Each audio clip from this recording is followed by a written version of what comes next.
ہے سمندر کا میدان تنگ، کرے کس طرح کوئی مچھ سے جنگ۔ تو چڑیا یہ بولی کہ اے بادشاہ، کروں گی میں اپنے چڑے کا بیاہ، مگر مچھ کو گھر میں بلاؤں گی میں، سمندر میں ہرگز نہ جاؤں گی میں۔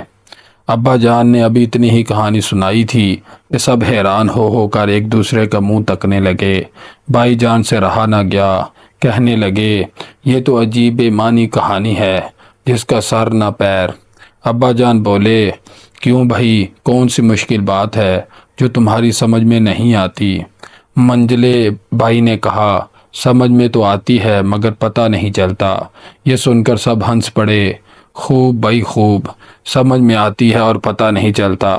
آپا نے کہا ابا جان، بادشاہ غریب تھا تو اس نے فقیروں کو بلا کر سونے چاندی کی کھیر کیسے کھلائی اور پھر ان کو جیب میں کیسے رکھ لیا؟ مزہ یہ کہ بادشاہ کے پاس کوئی آتا بھی نہیں تھا، یہ امیر وزیر کہاں سے آ گئے؟ شکار میں قلم اور کاغذ کی